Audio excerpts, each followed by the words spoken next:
কিছু সংখ্যা আমরা দেখছি, যেমন রাজশাহী বিশ্ববিদ্যালয়ে যিনি ছাত্রদলের সভাপতি সম্ভবত, তিনি বলেছেন যে তিনি কোনোভাবেই ছাত্র সংসদ নির্বাচন হতে দিবে না। তো এর চেয়ে বড় মানে স্বৈরাচারী বক্তব্য, ফ্যাসিবাদী বক্তব্য আর কিছু আছে আছে বলে আমরা মনে করি না। প্রথমত ছাত্রদলের হল কমিটি সংক্রান্ত বিষয়ে একটা প্রতিক্রিয়া আমরা বিশ্ববিদ্যালয়ের হলগুলোতে দেখেছি। তো ছাত্র শিবির শুরু থেকে বলে আসছে যে যেহেতু সাংবিধানিকভাবে সকলেরই রাজনৈতিক অধিকার রয়েছে, তার ব্যক্তি স্বাধীনতা রয়েছে, তার দলমত আদর্শ বাছাইয়ের স্বাধীনতা রয়েছে, তো সে জায়গা থেকে রাজনৈতিক অধিকার এটি সাংবিধানিক অধিকার, যে কেউই এই অধিকার তিনি সংরক্ষণ করবেন এবং সে অধিকার ভোগ করবেন। কিন্তু কিছু কিছু ক্যাম্পাসে আপনি জানেন আবরার ফাহাদ হত্যাকাণ্ডের পর একমাত্র স্মার্ট সিটি বসুন্ধরা, আধুনিকতায় এক ধাপ এগিয়ে। বুয়েটে আমরা দেখেছি সাধারণ শিক্ষার্থীদের দাবির প্রেক্ষিতে সেখানে প্রশাসন ছাত্ররা নিষিদ্ধ করতে বাধ্য হয়েছে। এরপর এই জুলাই অভ্যুত্থানের পর আপনাদের কাছে আমরা অবহিতের জন্য জানাচ্ছি যে আমরা একটা ইন্টারনাল সার্ভে করেছিলাম, সেখানে 80% বেশি শিক্ষার্থী সে সময় ছাত্র রাজনীতির বিরুদ্ধে তাদের মত দিয়েছেন।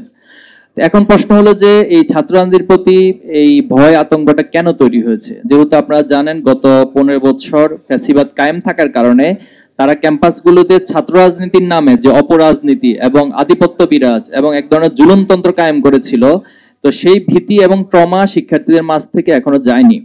তো আমরা শিক্ষার্থীদের এই চাওয়াটাকে অসম্মান করতে চাই না, বরং তাদের প্রতি সম্মান রেখেই তাদের মাঝে যেন ছাত্র রাজনীতির ভীতি দূর হয় সেজন্য ছাত্র শিবির কাজ করে যাচ্ছে। সেক্ষেত্রে বিশ্ববিদ্যালয় প্রশাসনের কাছে বেশ কিছু দাবি আমরা উত্থাপন করেছি। আমরা বলেছি যে শিক্ষার্থীদের কাছ থেকে মতামত নেওয়া যেতে পারে, সেটা এখন অনেক ধরনের প্রসেস আছে, গণভোট হতে পারে অথবা তাদের কাছে ইমেলের মাধ্যমে তাদের মতামত জানা যেতে পারে। তো অধিকাংশ শিক্ষার্থী যদি হলে রাজনীতি চায়, আমরা ছাত্র শিবিরও দ্রুত সময় সেখানে কমিটি দিব। আর তার আগ পর্যন্ত শিক্ষার্থীদের মতামত যাচাইয়ের জন্য আমরা বিশ্ববিদ্যালয় প্রশাসন সহ সংশ্লিষ্টদের কাছে আহ্বান জানাচ্ছি। দ্বিতীয় যে বিষয়টা বলেছেন যে ছাত্র সংঘ নির্বাচনের ক্ষেত্রে আমাদের আশঙ্কা আছে কিনা, আমরা 5ই আগস্টের পরে বারবার বলে আসছি যেহেতু দলীয় লেজুর ভিত্তি রাজনীতির দীর্ঘদিনের ইতিহাস বাংলাদেশের ক্যাম্পাসগুলোতে আছে এবং মূলত এই লেজুর ভিত্তি রাজনীতিকে প্রমোট করার উদ্দেশ্যে ছাত্র সংঘ নির্বাচনগুলো বন্ধ রাখা হয়েছে। তো সে জায়গায় আমরা বলে এসেছি যে শিক্ষার্থীদের প্রকৃত প্রতিনিধি নির্বাচন এবং ছাত্র সংসদের মাধ্যমে যে প্রতিনিধি নির্বাচন হবে তাদের জবাবদিহিতার জায়গাটাও শিক্ষার্থীদের কাছে অনেক বেশি থাকে। তো সবকিছু মিলে আলহামদুলিল্লাহ বিশ্ববিদ্যালয় প্রশাসন উদ্যোগ নিয়েছে।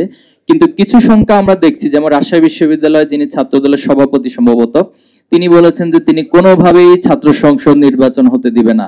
তো এর চেয়ে বড় মানে স্বৈরাচারী বক্তব্য, ফ্যাসিবাদী বক্তব্য আর কিছু আছে বলে আমরা মনে করি না।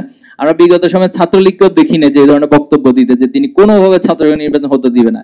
কেন হতে দিবেন না রে ভাই? আপনি বলেন আপনার সমস্যাটা কোথায়। এখন আপনি নির্বাচনে অংশ নিতে পারবেন না, এই জন্য আপনি যদি ছাত্র সংসদ হতে না দেন, অথবা আপনি নির্বাচনে পরাজয়ের আশঙ্কা আছে এই জন্য যদি ছাত্র সংসদ নির্বাচন হতে না দেন, তো তাহলে এটাকে আমরা ফ্যাসিবাদী ফ্রেমিং এর মধ্যেই সংজ্ঞায়ন করতে বাধ্য হচ্ছি। আর আমরা মনে করি শিক্ষার্থীদের কাছে এখন এটা প্রাণের দাবি হয়ে দাঁড়িয়েছে এবং ইতিমধ্যেই তফসিল ঘোষণার পর সবার মাঝে একটি আগ্রহ, আশা, উদ্দীপনা তৈরি হয়েছে। আশা করি এর মধ্য দিয়ে প্রশাসন যথাযথ ব্যবস্থা নেবে এবং যথাসময়ে ছাত্র সংসদ নির্বাচন অনুষ্ঠিত হবে।